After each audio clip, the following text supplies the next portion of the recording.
नमस्ते friends, I hope you all are doing good. So जैसा कि आप थंबनेल से देख सकते हैं, आज का हमारा टॉपिक है रिगार्डिंग आईफोन स्कैम। सो इसका रीज़न मैं आपको बताऊंगा, लेकिन आपसे रिक्वेस्ट करूंगा आप ये वीडियो के दौरान हमारे साथ रहें और एंड तक ये वीडियो देखें ताकि आपको ये वीडियो से बहुत सारे फायदे होंगे। आई होप आपको ये वीडियो पसंद आएगा। मैं स्टार्ट करता हूं क्यों मैंने इस वीडियो का थंबनेल आईफोन स्कैम रखा। तो 1-1.5 साल पहले मैंने प्लान किया कि मैं आईफोन प्रो मॉडल लूंगा लॉन्च होते ही। तो मैंने क्या किया, लॉन्च होने के पहले ही मैंने रिसर्च स्टार्ट कर दी और मैंने डिफरेंट मेरे घर के आसपास, आपके घर के आसपास जो भी रीसेलर्स होंगे, और मैं रिक्वेस्ट करूंगा आप ऑथोराइज्ड सेलर से ही खरीदें। तो मैं उनको फ़ोन किया, तो मैंने पता किया कि क्या क्या ऑफर है, कैसे ईएमआई में क्या लेना है, कब तक मुझे मिलेगा, लॉन्च डे पे मिलेगा कि नहीं। तो मैं बहुत ही एक्साइटेड था। अब बहुत लोग ये भी बोलते हैं कि आईफोन शो ऑफ है, दिखाने के लिए, बट मेरे लिए एक बहुत बड़ा, मतलब मेरे लिए क्या बताऊं मैं आपको, एक मेरे लिए मतलब गैजेट फ्रीक अगर आप हैं तो आपको समझ आएगा कि एक नया मॉडल, एक आईफोन रखना बहुत अच्छा फील होता है। तो मैंने फ़ोन किया तो उन्होंने बोला हाँ सर, आपको अवेलेबल हो जाएगा, प्रो मॉडल भी मिल जाएगा आपको, आपका ये कलर भी मिल जाएगा। तो मैं पहुंच गया लॉन्च डे पे। तो मैं भी बहुत एक्साइटेड कि हाँ नया फ़ोन लूँगा। तो जाके वहाँ, ये स्कैम नहीं बोलूँगा, बट एक चीज़ मेरे को पता चली, उसी साल से लाइटनिंग केबल बंद कर दिया था कंपनी ने। आपको, आप 1-1.5 लाख का जो फ़ोन लेते हो उसके बाद आपको अलग से अडेप्टर लेना पड़ेगा। ये एक चीज़ थी जो कि मेरे को बिल्कुल पता नहीं थी। तो ये मेरे को पता चली, फिर मैं आईफोन ले लिया, अडेप्टर भी खरीदना पड़ा, क्या करें। उसके बाद क्योंकि आईफोन लेना था, फिर वापस घर आए, मतलब सबको बताया, खुश थे। फिर मैंने आईफोन यूज़ करना स्टार्ट किया जो प्रो मॉडल था। तो शुरुआती 6-7-8 महीने, 7 महीने तक सब कुछ सही चल रहा था। उसके बाद एक दिन अचानक से मैंने देखा कि जब मैं सेल्फी खींच रहा हूँ तो सिर्फ सेल्फी कैमरा पे एक स्पॉट आ रहा है। तो फिर मैंने देखा कि नहीं, ये तो फोन करना पड़ेगा कस्टमर के, क्योंकि क्यों ऐसा हो रहा है। आप अगर 1.5 लाख स्पेंड करते हो तो आपको अच्छी सर्विसेज तो चाहिए, ये सबसे इंपॉर्टेंट है। तो मैंने कस्टमर केयर में फ़ोन किया तो उन्होंने बोला सर आपको फ़ोन हमारे सर्विस सेंटर में दिखाना होगा, आपके घर के जो आसपास है। तो मैंने बोला ठीक है, मैं वीकेंड में फ्री रहता हूँ, मैं वीकेंड में दिखा दूंगा। तो उन्होंने बोला ठीक है सर, आप ले जाइए। तो मैं जैसे ही सर्विस सेंटर में गया, उन्होंने फ़ोन लिया, बोला कि हाँ ये तो आपको बैंगलोर भेजना पड़ेगा और इसका प्रोसेस है, आपको फ़ोन जमा कराना पड़ेगा। तो वहाँ मेरे पास तब कोई बैकअप फ़ोन नहीं था। मेरे फ़ोन में जितने भी सब ऑफिशियल और बाकी डेटा, मतलब आपको तो पता ही आजकल क्या होता है कि सब डेटा फ़ोन में ही रहता है। तो मैंने बोला मेरे पास तो कोई बैकअप फ़ोन नहीं है, बट मैंने एप्पल के रूल्स एंड रेगुलेशंस पढ़े हैं, पॉलिसीज, कि अगर आप फ़ोन जमा करते हैं तो लोनर या बैकअप डिवाइस आपको प्रोवाइड किया जाता है। तो उन्होंने बोला सर हम लोग के पास है नहीं। तो मैंने बोला कि मेरे पास भी नहीं है। तो उन्होंने बोला सर आप फिर एक बार कस्टमर केयर में बात कर लीजिए। फिर तो मैं वापस आ गया, फिर मैंने कस्टमर केयर में बात की। उन्होंने बोला नहीं सर वो देंगे, आप दूसरे सर्विस सेंटर में जाओ। तो ऐसे 2-3 सर्विस सेंटर में गया, लेकिन वहाँ एक ही जवाब मिला कि नहीं, आपको फ़ोन जमा करना पड़ेगा, बट कोई बैकअप डिवाइस नहीं है। तो मैंने सोचा कि, तो ये एक इम्पॉर्टेंट सीख हुई दोस्तों कि अगर आपके पास आईफोन है, महंगा फ़ोन है, एप्पल कंपनी का फ़ोन है, तो आप जरूर बैकअप डिवाइस रखें। ये एक इम्पॉर्टेंट सीख।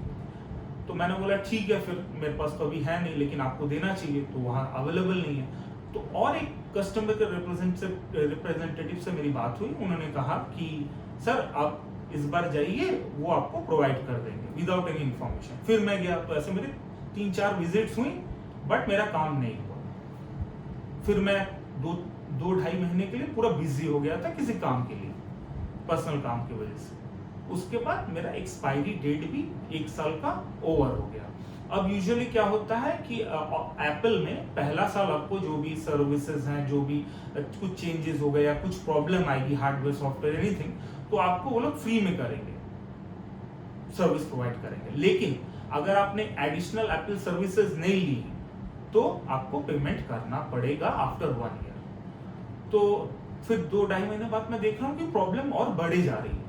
फिर मैंने क्या किया, मेरे पास तो और कोई ऑप्शन था नहीं, क्योंकि जब भी मैं फोन कर रहा था कस्टमर केयर में, वो बोल रहे थे आप जाओ सर्विस सेंटर में वो लोग जॉब शीट नहीं दे रहे थे। मतलब जॉब शीट होता है कि अगर आप मतलब अपना डिवाइस अगर डायग्नोस कराओगे सर्विस सेंटर में, तो वो लोग एक जॉब शीट बना के देंगे कि ये हमने चेक किया। तो वो मांग रहे थे सर्विस सेंटर वाले, जो कि मेरे पास मिल नहीं पा रहा था और मेरे पास कोई ऑप्शन था नहीं। मेरे पास बैकअप डिवाइस उस समय हाँ 2 महीने बाद मेरे पास एक बैकअप डिवाइस था, लेकिन 1 साल ऑलरेडी ओवर हो चुका था। तो अब मैं क्या कर सकता हूँ? तो मैंने बहुत कोशिश की, इधर उधर सर्च किया, रिसर्च किया कि किससे कांटेक्ट करूं। तो मेरे को लकीली एप्पल के सीईओ का ईमेल आईडी मिल गया। तो मैंने एप्पल के सीईओ को, आप एक बात याद रखिएगा कि जो एक्टिविटीज आपने की है, मतलब 1 by 1 कब आप गए हैं, किससे बात की है, क्या नहीं, आप सब डिटेल एक नोट करके रखिए और एक अच्छा सा ईमेल बनाइए। तो मैंने ईमेल बनाया, पूरा कंपोज किया, पूरा प्रॉपर हर डिटेल मैंने सीईओ को भेज दिया। फिर मैंने 1-2 दिन बाद रिमाइंडर मेल भेजा, बट कोई रिस्पांस नहीं आया। ऐसे करके मैंने 5-6 रिमाइंडर भेजे। मैंने ये भी लिखा कि I am not getting any response, I need to escalate now. अब मैं एस्केलेट करूँ। अब जैसे यूएस में आप जाओगे तो वहाँ सू वाला ऑप्शन है कि आप किसी भी कंपनी के सर्विसेज से खुश नहीं हो तो सू कर सकते हो। बट इंडिया में क्या है, अभी इंडिया में एक बहुत अच्छी चीज आई है जो कि है कंज्यूमर फोरम। और आपको और एक बात बता देता हूँ, और एक फायदा क्या है, कंज्यूमर फोरम अभी व्हाट्सएप में भी है। तो मैंने क्या किया, मैंने सर्च करके कंज्यूमर फोरम का नंबर निकाला व्हाट्सएप वाला, वो मैं आपको डिस्क्रिप्शन में जरूर दे दूंगा। तो मैंने नंबर निकाला, वही जो मेल का डिटेल्स था सब कुछ मैंने वहां भेज दिया। अब जैसे ही मैंने वहां सब डिटेल भेजा, 2 दिन के बाद ही मेरे को डायरेक्ट हेड से फोन आया। बैंगलोर के जो हेड है वहाँ कोई लेडी थी, उन्होंने बोला सर क्या क्या प्रॉब्लम है। तो मैंने उनको सब कुछ बताया। तो बोला कि सर आपने जैसे देखा कि कोई बैकअप या लोनर डिवाइस नहीं है, तो आपके पास अभी क्या बैकअप डिवाइस होगा तो मैं आपका वारंटी एक्सटेंड करा दूंगा। तो मैंने बोला हाँ अभी तो मेरे पास बैकअप डिवाइस है। तो उन्होंने बोला सर आप कौन से सर्विस सेंटर में जाओगे, आप मेरे से बात करवाना है या बोल दो तो आप वहाँ टाइम पे चले जाओ। तो मैंने बोला ठीक है वीकेंड में मैं जाऊंगा। तो वीकेंड में मैं जब गया तो उन्होंने बोला, यहाँ और एक पॉइंट है जो आपको बताना चाहता हूँ कि यहाँ जब मैं गया फोन जमा देने, मैंने उनसे बात करा दी कि ऐसे एक्सटेंडेड वारंटी मेरे को मिली है। बट उन्होंने क्या कहा कि आपको आपका सिस्टम चेक करने के लिए हमको 1800 प्लस जीएसटी देना पड़ेगा। तो मैंने बोला कि क्यों, मैंने इतनी मेहनत की, आप इतना 1.5 लाख रुपया अगर एक फोन के लिए ले रहे हैं और अगर आप सर्विसेज नहीं दे रहे हैं तो मेरा क्या फायदा, तब तो मैं 10,000 का फोन यूज करूंगा। तो मैंने फिर बैंगलोर वो हेड को फोन किया, तो उन्होंने बोला कि आप बात करवाइए। तो उनसे बात करवाई तो उन्होंने बोला ठीक है नहीं लगेगा।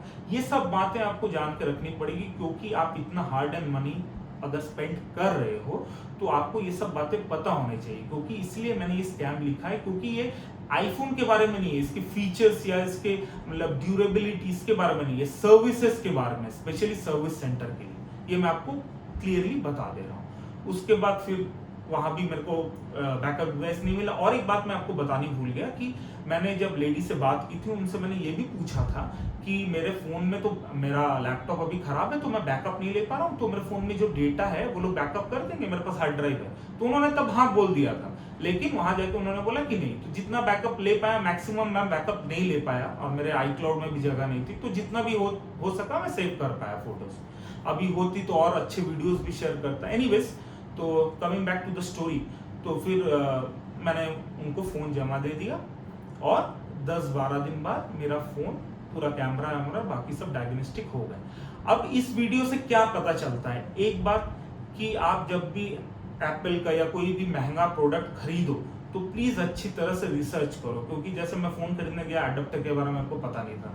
अगर आपका फोन खराब होता है आपके पास बैकअप डिवाइस जरूर होना चाहिए, क्योंकि मैक्सिमम सर्विस सेंटर में मैंने देखा है बैकअप डिवाइसेस नहीं होते। तीसरी बात कि वो लोग किसी ना किसी तरह से आपको कोशिश करेंगे कि इसका पेमेंट करो, उसका पेमेंट करो, बट आपको वो पेमेंट नहीं करना। हालांकि मेरा 1 साल एक्सटेंड हो गया था, फिर भी मैंने नहीं किया, मैंने प्रोसेस फॉलो किया। तो इसी तरह आप अपना हार्ड एंड मनी आप सेव कर सकते हो। और एक आखिर में आपको एक बात बताता हूं कि अगर ये मेरा एक्सटेंडेड वारंटी नहीं मिलता तो मेरा 40 से 45,000 रुपीज मेरे को खर्चा करना पड़ता अपनी पॉकेट से। तो दोस्तों आई होप ये वीडियो आपको बहुत मदद करेगा, एक अच्छा इंफॉर्मेटिव वीडियो बनेगा और आपको सीख देगा कि कैसे सर्विसेज आप कंपनी से लें अगर आप 1.5 लाख या 1 लाख रुपए इन्वेस्ट कर रहे हैं। आखिर में सिर्फ एक बात दोस्तों बोलना चाहता हूं कि हमारा नया चैनल है, हमें प्लीज सब्सक्राइब करिए, लाइक करिए, कमेंट करिए। जो भी आपके क्वेश्चन है, क्वेरीज है या आप दूसरे टाइप की वीडियोस देखना चाहते हैं प्लीज हमें पोस्ट करिए, हम लोग जरूर उसको आंसर करेंगे। और फ्यूचर में और भी अलग अलग अपने एक्सपीरियंस और अलग इंफॉर्मेटिव वीडियोस तो डालेंगे और डिफरेंट जॉनर ऑफ वीडियोस भी डालेंगे। Thank you friends, have a nice day, take care, bye bye.